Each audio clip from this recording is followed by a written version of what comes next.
So hello 8 standard के students, कैसे हो यार आप सभी लोग। उम्मीद करता हूँ आप सभी लोग अच्छे होंगे। तो दोस्तों, जैसा कि हमने आपसे प्रॉमिस किया था कि हम हर स्टैंडर्ड के बच्चों के लिए साइंस का मोस्ट इंपॉर्टेंट न्यूमेरिकल सीरीज को शुरू करेंगे, जिसमें आपके साइंस सब्जेक्ट में जो जो चैप्टर्स में जिस जिस चैप्टर में न्यूमेरिकल्स होंगे उन चैप्टर्स के न्यूमेरिकल्स को हम कराने वाले हैं। तो 10th का ऑलरेडी स्टार्ट हो चुका है, 2 चैप्टर के न्यूमेरिकल्स हो चुके हैं। 9th का भी हमने स्टार्ट कर दिया है, दूसरा चैप्टर का न्यूमेरिकल चल रहा है। और अब हम स्टार्ट करने जा रहे हैं 8 स्टैंडर्ड का न्यूमेरिकल सीरीज, जिसमें सबसे पहले जो चैप्टर के अंदर न्यूमेरिकल्स हम जो देखने वाले हैं वो है आपका चैप्टर नंबर 3। अब आप ये सोच रहे हो सर चैप्टर नंबर 1 और चैप्टर नंबर 2 के न्यूमेरिकल्स क्यों नहीं है? क्योंकि भाई चैप्टर नंबर 1 और चैप्टर नंबर 2 बायोलॉजिकल चैप्टर है, जिसमें हमें बायोलॉजी के बारे में पढ़ाया गया, उसमें न्यूमेरिकल्स नहीं होते। न्यूमेरिकल्स सिर्फ उन्हीं चैप्टर में होते हैं जो फिजिक्स के टॉपिक्स होते हैं, जैसे फोर्स एंड प्रेशर एक फिजिक्स का टॉपिक है, इसीलिए इन चैप्टर्स में आपको न्यूमेरिकल्स देखने मिल रहा है। तो ऐसे जितने भी चैप्टर्स रहेंगे उसके न्यूमेरिकल्स हम आपको कराएंगे, तो आप लोग बस मन लगा के पढ़ाई करते रहना। और एक चीज जो बताना चाहता हूं कि देखो 8 स्टैंडर्ड में आप लोग हो, तो आप लोग पूरे पूरे जो आपके साइंस सब्जेक्ट है, मैथ सब्जेक्ट है, हिस्ट्री, ज्योग्राफी, सिविक्स, ये जितने सब्जेक्ट है ना, इसके सभी चैप्टर्स के हमने प्रॉपर वीडियोस बना के रखे हुए हैं। वो वीडियोस को देख के आपको उन चैप्टर्स का अंडरस्टैंडिंग और कंसेप्ट बहुत अच्छे से क्लियर हो जाएगा। तो आप हमारे प्लेलिस्ट में भी जाके, प्लेलिस्ट का एक सेक्शन होता है, पता है, अब आप देख रहे हो मुझे, तो वीडियो सेक्शन आएगा यूट्यूब चैनल पे। आप हमारे JR ट्यूटोरियल पे आओगे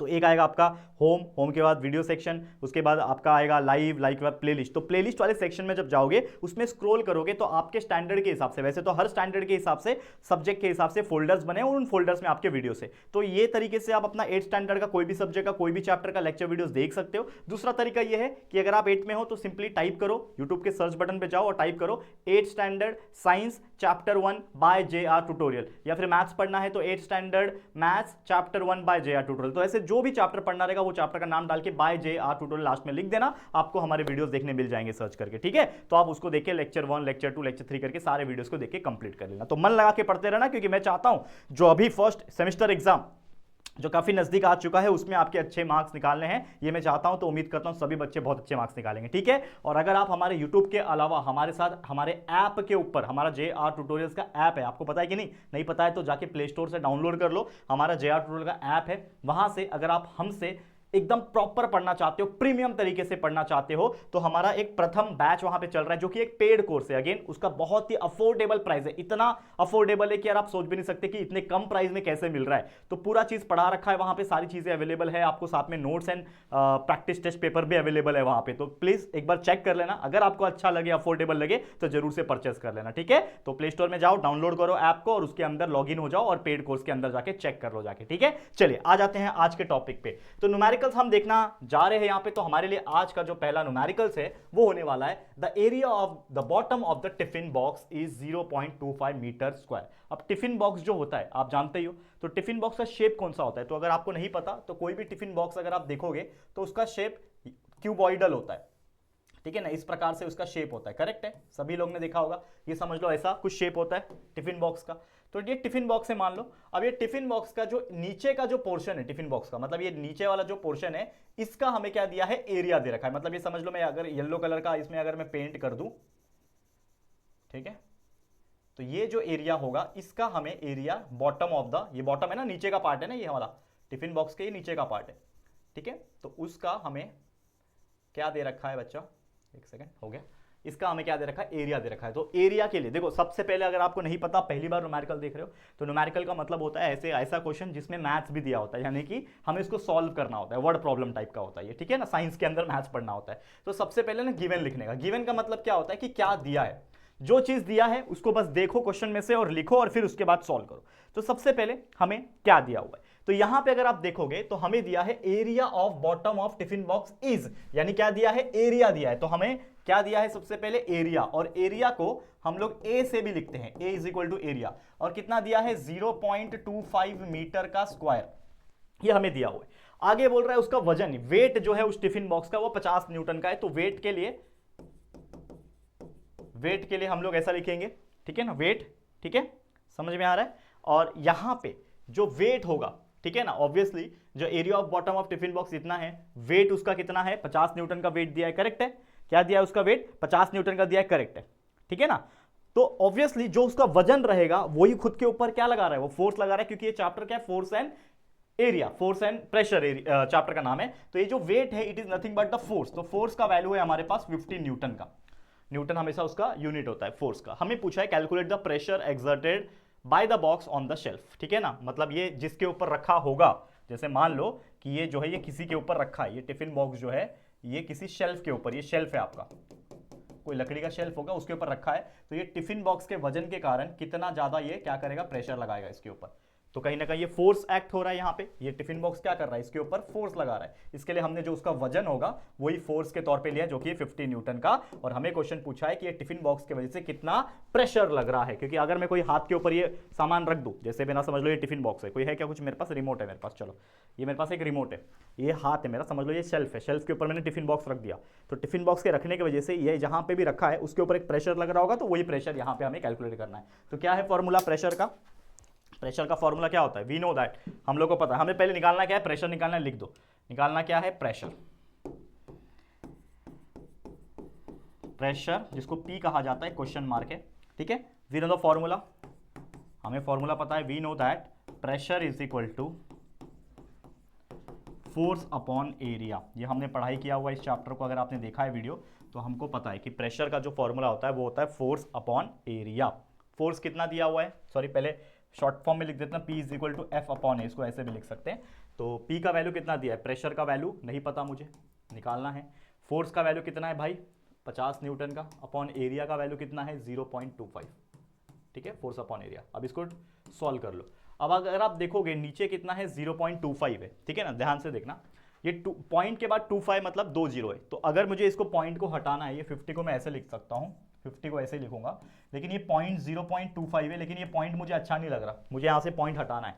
तो पॉइंट के बाद 2 नंबर है, मतलब इसको 2 नंबर मतलब 2 जीरो के साथ मल्टीप्लाई करना पड़ेगा, लेकिन किसका 2 जीरो, 100 का 2 जीरो, क्योंकि 100 में 2 जीरो होते हैं।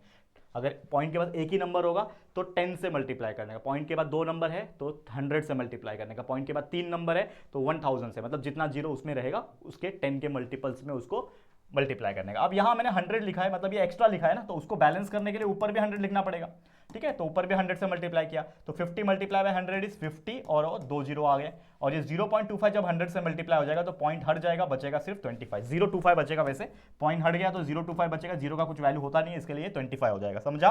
ये हमने क्या किया, सिंप्लीफिकेशन बोलते हैं। अब 25 के टेबल में 25 1 सा 25 होता है, 25 2 सा 50 होता है, और ये 2 जीरो भी साथ में आ जाएगा, तो 200 अपॉन 1 इज 200। तो देयरफॉर हम बोल सकते हैं प्रेशर जिसको बोलते हैं P, तो प्रेशर का वैल्यू जो आ गया यहाँ पे वो आ गया 200, और प्रेशर का यूनिट आप लोग जानते ही हो, पास्कल, ठीक है, या फिर न्यूटन। अभी देखो कैसे निकालते हैं, फोर्स का यूनिट क्या होता है, न्यूटन होता है, और एरिया किस में दिया है, मीटर स्क्वायर में दिया है, यानी newton divide by meter square, ठीक है।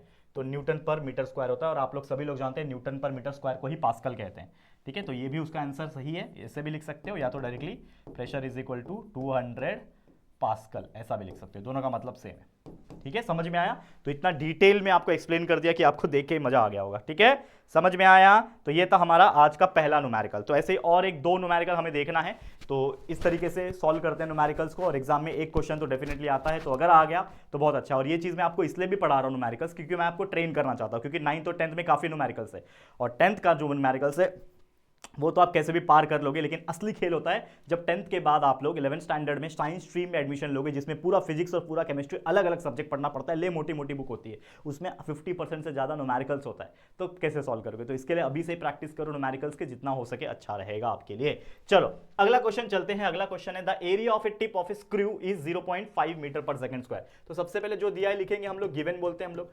तो क्या बोल रहा है कि एरिया जो है टिप ऑफ स्क्रू का, स्क्रू होता है आपको पता है, ये समझ लो ये स्क्रू है, तो उसका जो टिप होता है उसका हम लोग को एरिया दिया है। कितना दिया है एरिया, लिखो area of screw tip, screw का टिप जो है उसका एरिया है 0.5 meter mm square, not mm, not meter, mm है, mm मतलब मिलीमीटर का स्क्वायर। वेट दिया है, ठीक है, वेट दिया है कितना, 0.5 न्यूटन का।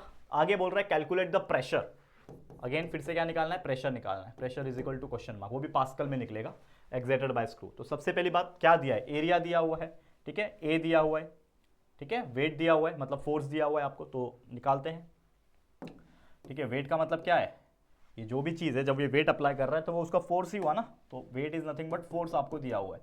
और एरिया ऑफ स्क्रू ट्रिप यानी आपको एरिया दिया हुआ है ना, यानी ए दिया है आपको, ये क्या है, ए दिया हुआ है, तो बस फॉर्मूला डाल दो, सेम वही चीज करना है जो हमने इसके पहले वाले क्वेश्चन में किया था, दैट इज प्रेशर का फॉर्मूला।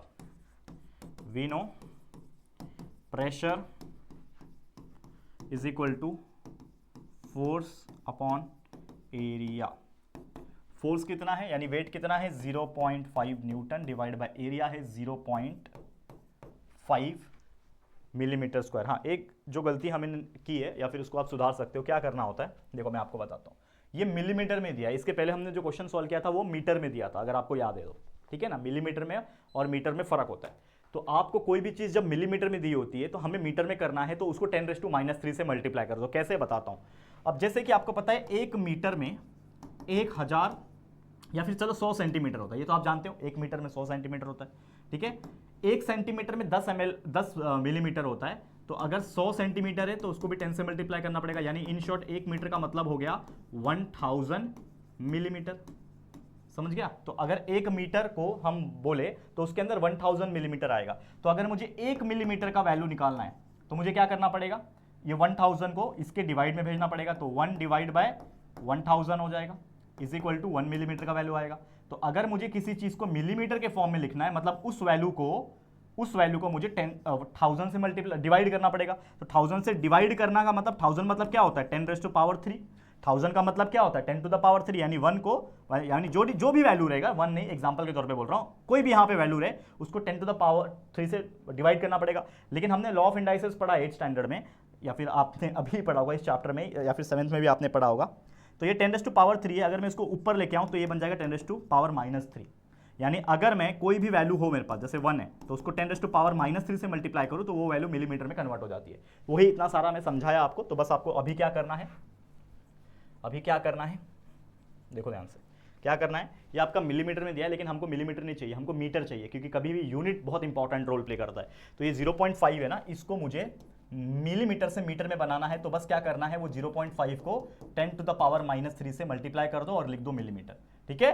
तो एरिया में हम लोग क्या लिखेंगे, ये वाला वैल्यू लिखेंगे जो कि है 0.5 इंटू 10⁻³ लिखेंगे, ठीक है। अब इसको डिवाइड कर लो, ठीक है। तो क्या आ जाएगा, ये ऊपर 0.5 है, नीचे 0.5 कैंसिल हो गया, ऊपर कुछ नहीं बचा मतलब 1 बचा, नीचे आ गया 10⁻⁻3, ठीक है। समझ में आया, नीचे क्या आ गया 10⁻³ आ गया, ठीक है। समझ में आ रहा है कि नहीं आ रहा है बच्चा।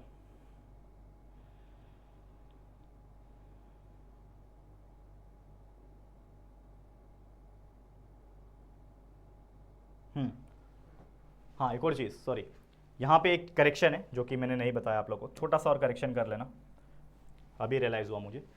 गलती क्या हुआ, ये 0.5 मिलीमीटर का स्क्वायर है ना, तो 10⁻³ का भी स्क्वायर आएगा, तभी तो ये मिलीमीटर स्क्वायर में कन्वर्ट होगा ना। मैंने सिर्फ मिलीमीटर बताया ना, मीटर को मिलीमीटर बनाना है तो 10⁻³ से मल्टीप्लाई करना पड़ेगा, लेकिन यहाँ पे तो मिलीमीटर स्क्वायर है क्योंकि ये एरिया है, तो 2 बार लेना पड़ेगा, यानी उस पावर का भी स्क्वायर लेना पड़ेगा। तो अब बराबर आंसर आएगा हमारा, देखो नहीं तो हमारा आंसर गड़बड़ हो जाता। ये 0.5 है, नीचे क्या आएगा 0.5 मल्टीप्लाई बाय 10⁻³ का स्क्वायर। अब यहाँ पे आप देखो तो 0.5 कट गया, ऊपर कुछ नहीं है मतलब 1 है, नीचे 10⁻³ और इसका स्क्वायर। और इसको अगर हम सॉल्व करें, प्रेशर निकाल रहे हैं ना हम लोग, pressure is equal to solve करेंगे तो क्या आएगा, ये 1 तो उधर ही रहेगा, लेकिन अगर ये नीचे वाला चीज जो है वो ऊपर आ जाएगा तो क्या हो जाएगा 10⁻³ का स्क्वायर हो जाएगा। और इसको अगर हम सॉल्व करें तो ये हो जाएगा 1⁻⁻³ a⁻m is equal to a⁻m into n, यानी कि 10⁻³ multiply by 2, that will 1 multiply by 10⁻⁻6 and that will be equal to 10⁻⁻6। तो ये हमारा प्रेशर का वैल्यू आ गया।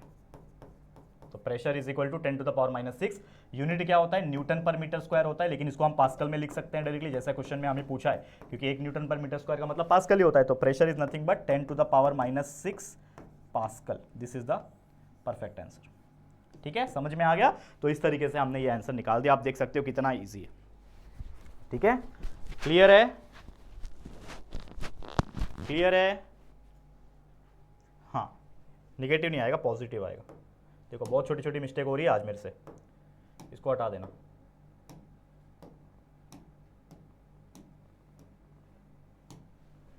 ठीक है। ये ऊपर जाएगा ना 10⁻³ पॉजिटिव रह जाएगा, ठीक है। क्लियर है, ये चीज ध्यान में रखना।